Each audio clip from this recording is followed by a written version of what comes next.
So hi guys, today we gonna explain the movie called Eternal. Action adventure और बहुत ही जबरदस्त story के साथ मार्वल की इस मूवी को IMDb ने 6.5 आउट ऑफ 10 की रेटिंग दी है। तो इस मूवी की शुरुआत में हमें ये बताया जाता है कि जब हमारे ब्रह्मांड में कुछ भी नहीं था तो सिर्फ एक सेलेस्टियल थे जिनका नाम अरिसेन था, और फिर उसने सूर्य को बनाया। सूर्य की गर्मी और ब्रह्मांड के ग्रेविटेशनल फोर्स से एक बड़ा धमाका हुआ और फिर बहुत सी आकाश गंगाओं का जन्म हुआ। तो इस मूवी की शुरुआत में हमें 7000 साल पहले का सीन दिखाया जाता है, जहां हम देखते हैं कि कुछ प्राचीन लोग मछलियां पकड़ रहे थे और तभी उनके ऊपर डायनासोर की तरह दिखने वाला एक क्रिएचर हमला कर देता है, जिसे इस मूवी में डेविएंट कहा गया है। वो डेविएंट इंसानों का शिकार करता है। वो उनमें से एक को अपना शिकार बनाकर एक बच्चे को भी शिकार करने के लिए आगे बढ़ता है, लेकिन तभी वहाँ एक इटर्नल आ जाता है जिसका नाम इक्रिस है। इन इटर्नल को अरिसेन ने ओलंपिया ग्रह से धरती पर भेजा था ताकि वो धरती पर के इंसानों को डेविएंट से बचा सके।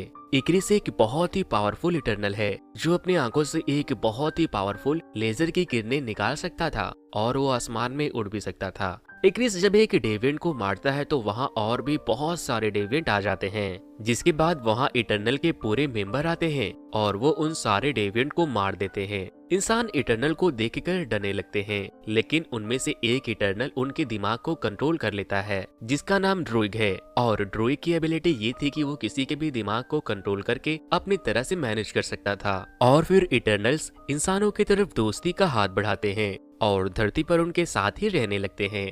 धीरे धीरे इटर्नल धरती पर इंसानों को बचाने के साथ साथ उनकी टेक्नोलॉजी को आगे बढ़ाने में भी मदद करते हैं। वो लोग आपस में भी अक्सर लड़ते थे, लेकिन कभी कभी ड्रूइग उन्हें कंट्रोल करके लड़ने से रोक लेता था। लेकिन उन सब इटर्नल की लीडर एजैक उसे ऐसा करने से मना कर देती है, क्योंकि सेलेस्टियल के लीडर अरिसेन ने इटर्नल को बस डेविएंट से बचाने और आबादी तेजी से बढ़ाने के लिए धरती पर भेजा था और उसके अलावा किसी और चीज में शामिल होने के लिए मना किया था। लेकिन ड्रूइग उसकी बातों को नहीं मानता, जिस वजह से उन लोगों में लड़ाई हो जाती है और एजैक उन सब को बोलती है कि आज से तुम लोग आजाद हो, तुम्हें जो करना है कर सकते हो और जहाँ जाना है जा सकते हो। जिसके बाद वो सारे लोग बेबीलोन शहर को छोड़ देते हैं। अब हम प्रेजेंट का सीन देखते हैं। इटर्नल्स के धरती पर आए 7000 साल हो चुके थे, लेकिन उनमें से किसी की भी उम्र अभी तक नहीं बढ़ी थी।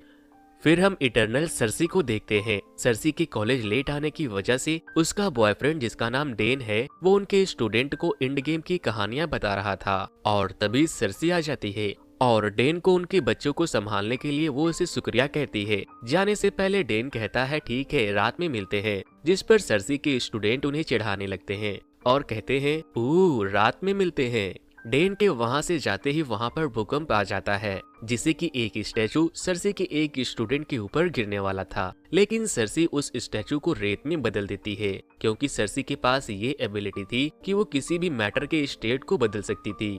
अब रात को सर्सी एक क्लब में डेन से मिलने जाती है, जहाँ पर हम स्प्राइट को भी देखते हैं। स्प्राइट वो इटर्नल था जो किसी का भी रूप ले सकती थी, लेकिन स्प्राइट की बॉडी को किसी के टच करते ही उसके शरीर से लाइट्स निकलने लगती थी, जिस वजह से स्प्राइट 7000 साल से सिंगल थी। अब हम देखते हैं कि सर्सी डेन का बर्थडे सेलिब्रेट कर रही है और फिर डेन सर्सी को अपने साथ लिव इन में रहने के लिए कहता है, लेकिन सर्सी मना कर देती है। डेन को सर्सी के बारे में कुछ कुछ बातें पता थी, जैसे कि वो एक जादूगर है और उसकी उम्र बहुत ज्यादा है और वो अक्सर सर्सी से कहता था कि तुम मुझे अपने जादू से कंगारू बना दो, क्योंकि मुझे कंगारू बहुत पसंद है। वो लोग आपस में बातें करते हुए जा रहे थे और तभी वहाँ पर एक डेविएंट आ जाता है और डेविएंट डेन के ऊपर हमला करने ही वाला था कि तभी सर्सी उस डेविएंट को जमीन में नीचे धंसाकर उसके लेग्स को फ्रीज कर देती है। डेन पूछता है मुझे बताओ कि आखिर ये सब हो क्या रहा है। तब सर्सी उसे बताती है कि ये डेविएंट है।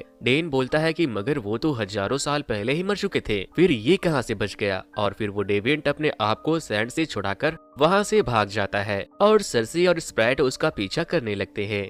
डेन भी उन लोगों की तरह जंप करने की कोशिश करता है और तभी उसे उसकी औकात याद आ जाती है।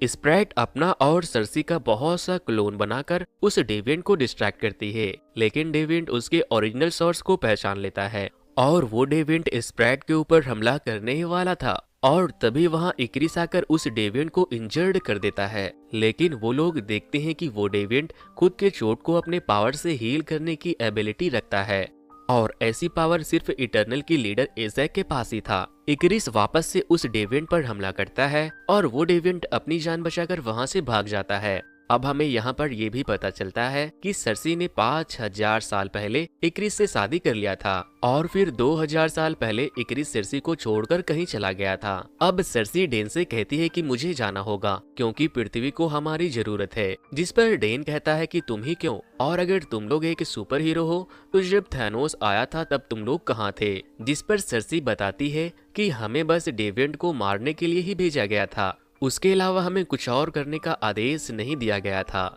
सिवाय पृथ्वी वासियों के आबादी और उनके टेक्नोलॉजी को बढ़ाने में मदद करने के। जिसके बाद वो तीनों एजैक से मिलने जाते हैं ताकि वो उन्हें ये बता सके कि डेविएंट वापस आ गए हैं जो कि पहले से ज्यादा ताकतवर हैं। लेकिन जब वो लोग एजैक के पास जाते हैं तो देखते हैं कि एजैक मर चुकी है और ये पहली बार हुआ था जब 7000 सालों में किसी इटर्नल्स की मौत हुई थी। वो लोग समझ जाते हैं कि एजैक को उसी डेविएंट ने मारा है जिसने उन लोगों पर पहले भी हमला किया था और उसने एजैक को मारकर उसके शक्तियों को चुरा लिया है। जिसके बाद हम देखते हैं कि एजैक के शरीर से एक स्टोन निकलकर सर्सी के शरीर में घुस जाता है और यहाँ पर ये पता चलता है कि एजैक ने मरने के बाद इटर्नल का नेक्स्ट लीडर सर्सी को चुना है, जिससे कि अब सर्सी अरिसेन से बातें कर सकती थी। लेकिन उसे समझ नहीं आता कि आखिर वो अरिसेन से बातें करे तो कैसे करे। फिर वो लोग अपने पूरे टीम को इकट्ठा करने का फैसला करते हैं ताकि वो लोग साथ मिलकर एक बार फिर से डेविएंट को मार सके। वो तीनों सबसे पहले किंगो के पास जाते हैं और किंगो की एबिलिटी ये थी कि वो अपने हाथों से छोटे छोटे आग के पावरफुल गोले निकाल सकता था। लेकिन अब किंगो एक सुपरस्टार बन चुका था और उसने बहुत सी फिल्में भी की थी। जब वो लोग किंगो को अपने साथ आने को कहते हैं तो वो कहता है कि मुझे बहुत काम है, मैंने अभी बहुत सी फिल्में साइन की है। लेकिन जब वो लोग बताते हैं कि एजैक मर चुकी है तो ये सुनकर किंगो बहुत उदास हो जाता है और फिर अपने मैनेजर करुण के कहने पर वो जाने के लिए तैयार हो जाता है। अब नेक्स्ट सीन में वो लोग किंगो के प्राइवेट प्लेन से ऑस्ट्रेलिया जाते हैं जहां गिलगमेश और थीना रहते थे और करुण उन सब का इंटरव्यू लेता है ताकि वो उन पर डॉक्यूमेंट्री मूवी बना सके।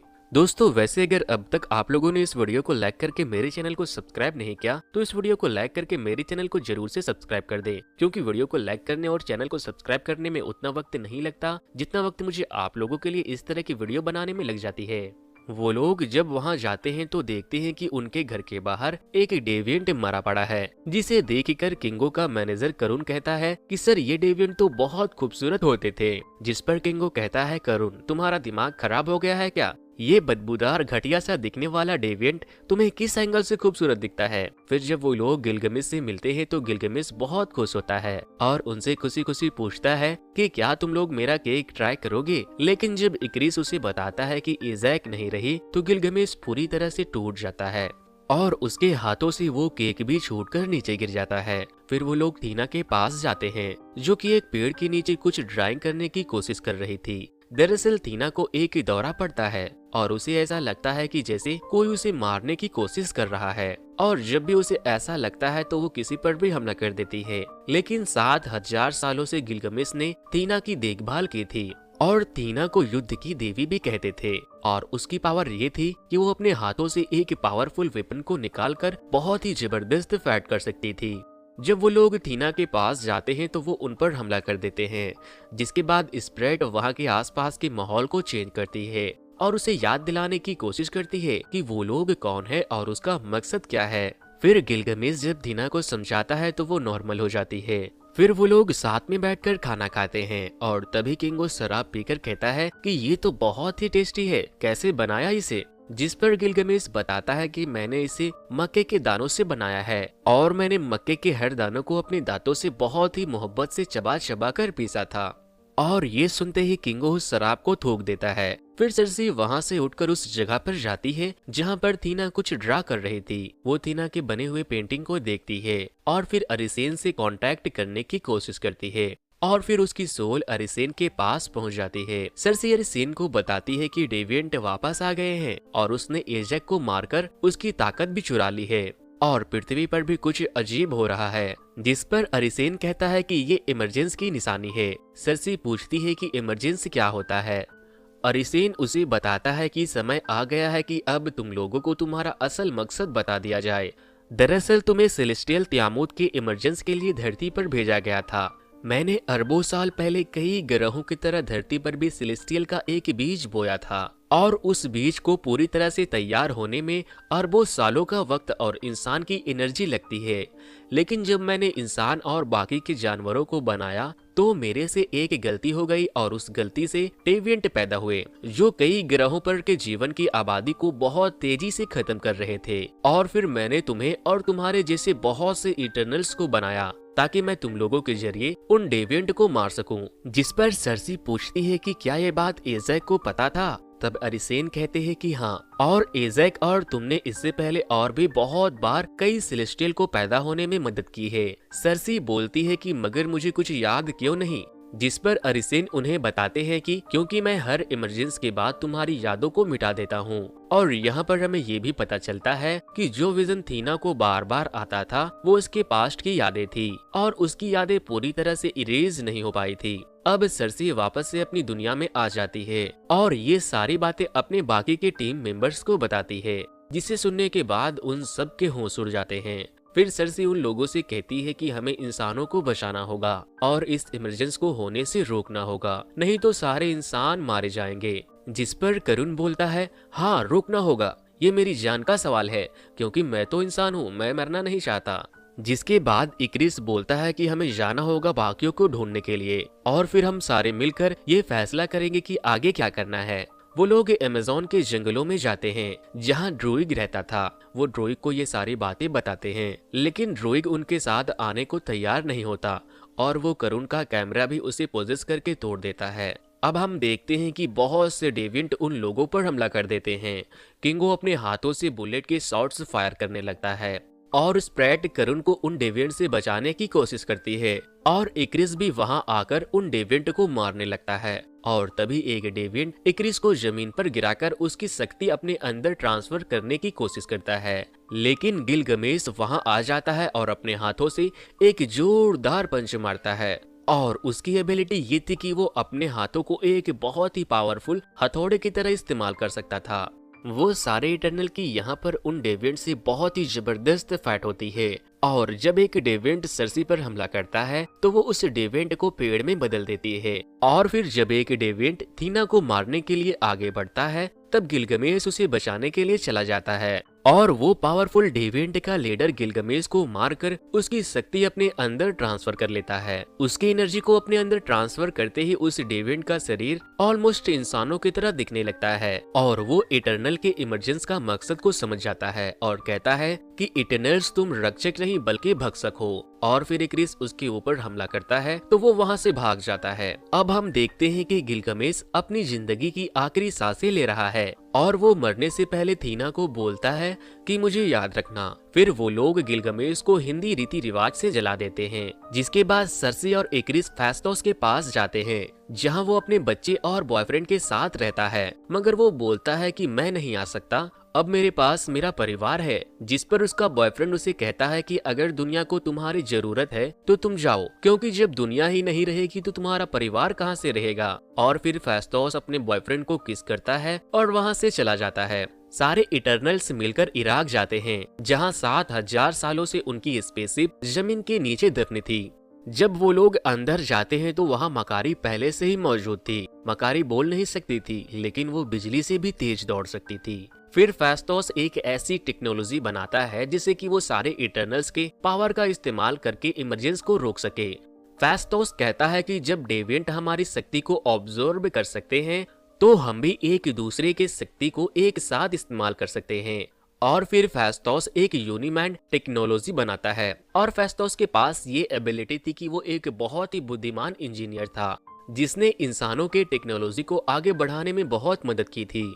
लेकिन किंगो कहता है कि अगर इमरजेंस के रोकने के वक्त तियामुत मर गया तो हमारी वजह से फिर ब्रह्मांड में लाखों नई जिंदगियां पैदा होने से रुक जाएगी। फिर सरसी के अंदर मौजूद एजैक का वो स्टोन वापस से ब्लिंक करने लगता है जिससे उसे एहसास होता है कि इमरजेंस होने वाला है। फेस्टोस मकारी को कहता है कि जाओ पता करो कि इमरजेंसी कहां से शुरू होने वाला है, और मकारी विदिन ए मिनट पूरे पृथ्वी पर घूमकर ये पता लगा लेती है कि इमरजेंसी कहां होगा। लेकिन इक्रिस फेस्टोस की मशीन को डिस्ट्रॉय कर देता है, और तब हमें ये पता चलता है कि एजैक को इक्रिस ने ही मारा था, क्योंकि एजैक चाहती थी कि ये इमरजेंसी रुक जाए, क्योंकि बाकियों की तरह उसे भी 7000 सालों में इंसानों से लगाव हो गया था। और ये बात उसने इक्रिस को आज से 2000 साल पहले बताई थी, जिसके बाद इक्रिस सरसी से दूर रहने लगा ताकि इमरजेंसी के वक्त तक सरसी को ये बात पता न लगे और वो किसी बोझ के साथ अपनी जिंदगी को ना बिताए। लेकिन जब एजैक कहती है कि हमें सारे इटर्नल्स को इकट्ठा करके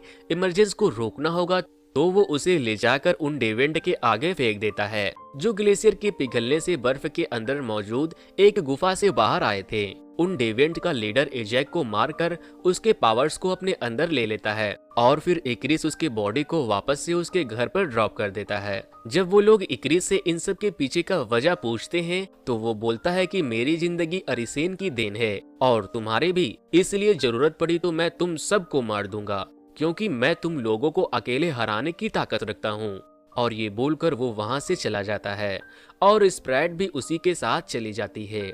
उन दोनों के जाने के बाद किंगो भी वहां से जाने लगता है और बोलता है कि हम लोग इक्रिस के बिना हेल्पलेस हैं, और मुझे भी इंसानों की दुनिया से लगाव है, मगर अगर तुम लोगों ने इमरजेंसी को रोक दिया तो तुम ना जाने ऐसी कितनी दुनिया को बनने से रोक दोगे। जाने से पहले करुण सारे इटर्नल्स को रो रो कर शुक्रिया कहता है और कहता है आप सब लोगों की मुझे बहुत याद आएगी।